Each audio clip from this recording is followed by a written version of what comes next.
Hello and welcome to the Profitable Rental Podcast by Landlord Studio. I'm Logan Ransley again, co-founder of Landlord Studio, property management and accounting software designed for small to mid-size portfolio landlords.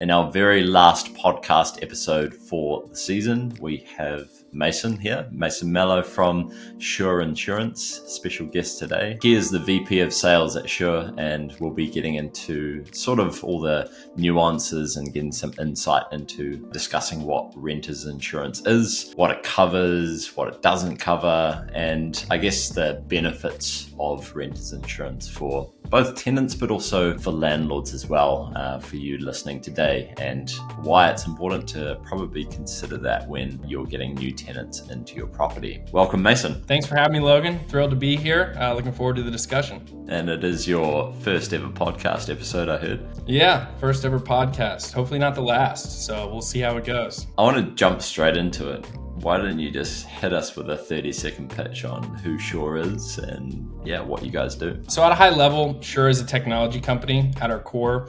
What we do is we help essentially power digital insurance programs for some of the largest brands and carriers on the planet. So just to give you an idea, on the enterprise side of our business, we've helped build and launch custom insurance programs for the likes of Toyota, MasterCard, even Farmers Insurance on the carrier side. On the other end of our business, our Connect business, which is what I help lead here, more of our SMB offering. That's where we have off-the-shelf, readily available insurance products for our partners such as Landlord Studio to leverage. Renters insurance and home warranty being two key components of that offering. Really excited for the conversation today and thrilled to be working with you, Logan, and the rest of the team. Yeah, appreciate it.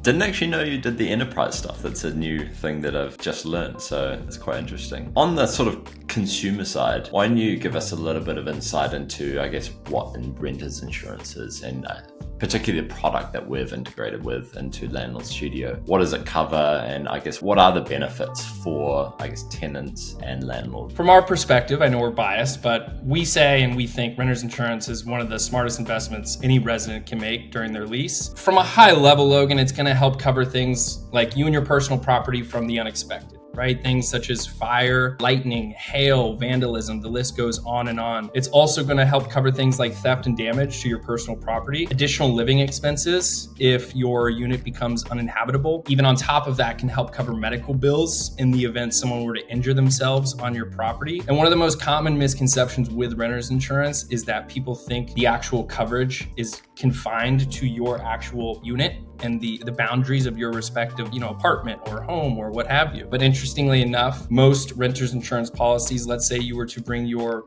laptop to a coffee shop, which we find very common in today's remote world, and let's say that laptop were to be stolen. Typically speaking, with the standard renters insurance policy, that personal property coverage will cover that theft. So it's an extremely valuable product for the resident. And then to touch on the tail end of your question, Logan, what coverage it gives the landlord, it helps ensure or helps give that landlord an extra layer of coverage so that they can sleep well at night knowing the resident has coverage for their personal property, but most importantly, the landlord can know that their tenants all have liability coverage included in their policy. Nice. And we actually have a partner specifically for landlord insurance. And I guess just sort of diving into that a little bit more, for a landlord asking, today, what is the difference between me getting landlord insurance, which covers some of the property and a lot of the damage, etc., versus the tenant or us requiring that the tenant gets renters insurance, for instance? What would be the benefit for me as a landlord? I would say the main benefit to you as the landlord, Logan, is going to be just in relation to that liability coverage I mentioned. So a renter's insurance policy is typically going to have some sort of limit of liability, or a liability coverage rather. Same thing for a landlord insurance policy. So let's say in the event one of your tenants causes damage, you as a landlord would much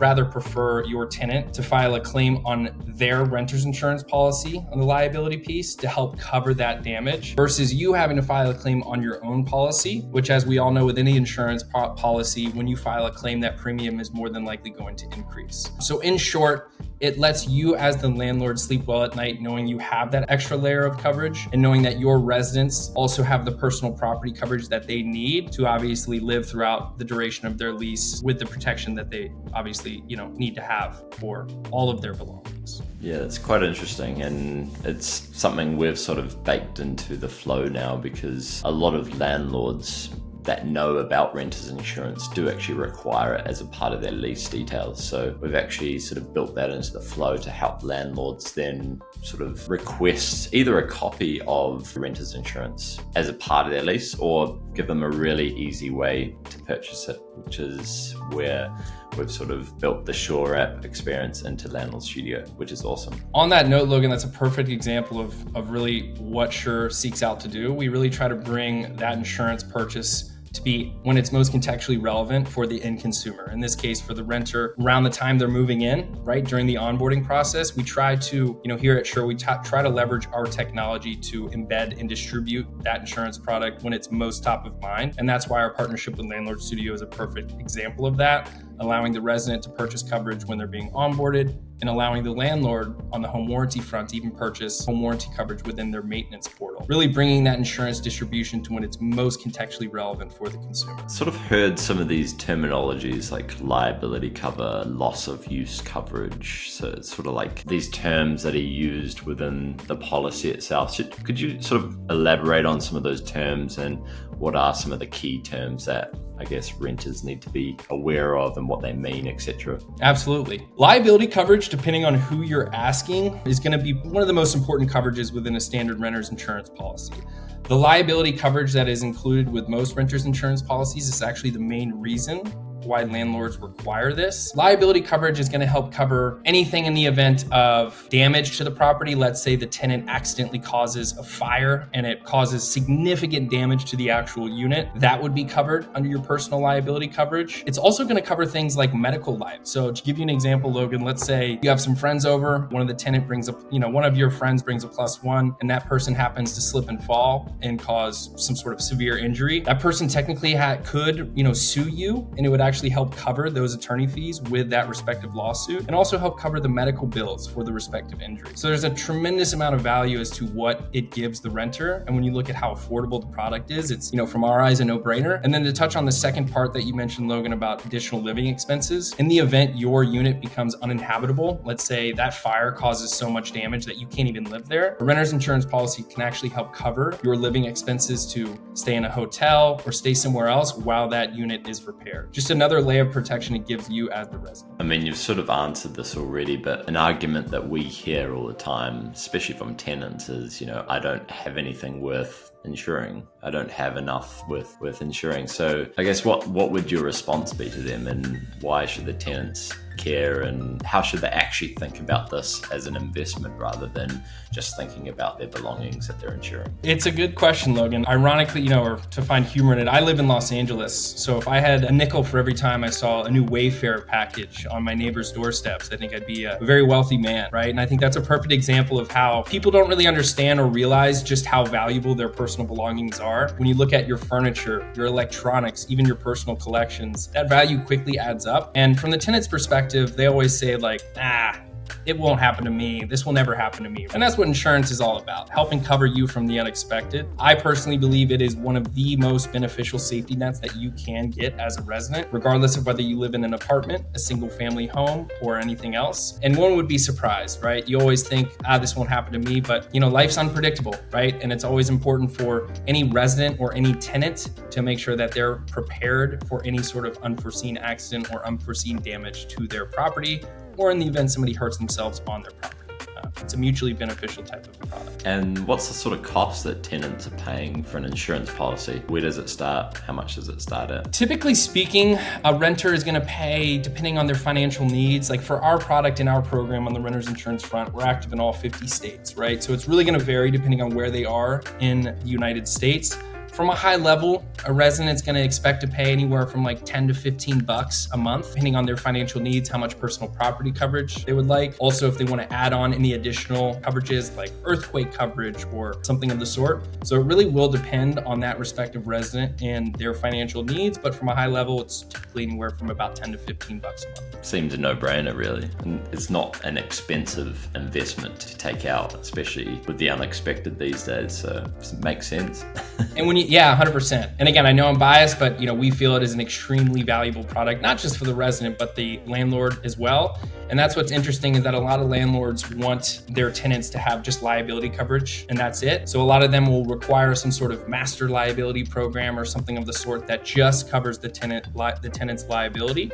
But interestingly enough, a lot of these liability programs may or may not be more expensive than a standard renter's insurance policy, which has the liability coverage included as well as the personal property protection. Thus, yet another reason why we feel a renter's insurance policy is such a great asset for the renter to have, but also a good layer of protection for the landlord to insure. And tying it back to the requirements that landlords can get from tenants to take this out, but are there states where landlords can actually just enforce this, and are there states where they can't? Yeah, without giving legal advice, I think, at a high level, it is something that is becoming increasingly common, Logan. Most landlords, or sometimes even a property manager, are now requiring renter's insurance. Again, it does tie into them wanting to make sure the residents have liability coverage included, but it is becoming frequently more and more common, I would say, and some landlords even adding it as an addendum in the respective lease that really just states, I, as the resident, will have a renter's insurance policy throughout the duration of my lease term. So short answer is yes. And have you heard of any sort of horror stories of landlords that haven't required this, where tenants may have done something and that it's ended up impacting their property, etc.? If you've got one, feel free to share. I remember a discussion I was having with regards to a potential partner who mentioned they had a tenant who claimed they have a renter's insurance policy but did not. This respective tenant caused significant damage to the unit through a fire that they caused, which then actually, negatively impacted the property manager because they had to cover the cost because the tenant did not actually have a renter's insurance policy. And that's a big testament to what we're doing with our program with the partners such as yourself, is we really help our clients and their respective landlords bridge the gap between requiring renter's insurance and actually enforcing it through the reporting that we send our partners and the visibility that we give. So that's just one horror story. I'm sure there's a lot more, right? And I could probably think of quite a few, but I think it's just in general, there's a lot of situations that can happen when a tenant causes damage, and that property manager, that landlord might think they're covered, but in the event that policy lapses or is inactive, it could ultimately come out of the landlord's pocket. So it's a rather unfortunate situation. And this podcast is all about, profitability and running a professional business, and you sort of hit the nail on the head right there. If you've got a renter that doesn't have an insurance policy and they cause a fire, that's just going to cause significant cash flow impacts to their property. So, in summary, really, if a landlord's on the fence, what are you going to say to them? If a landlord's on the fence, I would say think again and really look at the benefits that renter's insurance provides, not just you as the landlord, but you got to think about the resident experience as well. You'll be able to sleep much better at night knowing you have that extra layer of security, but trickling that down to your tenants, you can know that all of their personal property, all of their precious belongings are covered from the unexpected. So I think that extra layer of security goes a long way, and it also helps make sure that your tenants have a positive experience no matter what happens. And for landlords sort of listening in today, where can they go to find out about Sure Insurance? I know that we're obviously integrated into the app, so you can find more about it inside Landlord Studio, but if you want to go research Sure, where should they go? How can they find out some more information? Yeah, feel free to check out our website directly. It's going to be sureapp, sureapp.com. If you'd like to look into our renter's insurance programs in more detail, feel free to navigate to the Solutions tab and go to Connect Renters Insurance. Also, feel free to look within your dashboard on Landlord Studio, specifically within the Offers tab. There is an option for the renter's insurance integration we have today, as well as the home warranty partnership we stood up earlier this year. Feel free to navigate within Landlord Studio or go to sureapp.com directly, and you can get a little bit more information as to how we operate. Amazing. Well, thanks everyone for tuning into today's podcast episode. And it's been a really incredible journey through season 1 of our podcast, from scaling to over 100 units and in just a few years with Christian, and maintaining 0% eviction rate with Kim.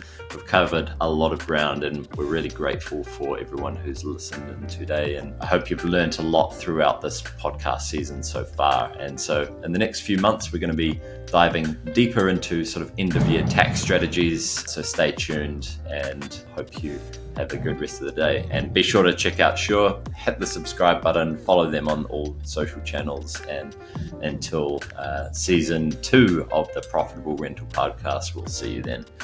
Until next time, have a good day. Cheers.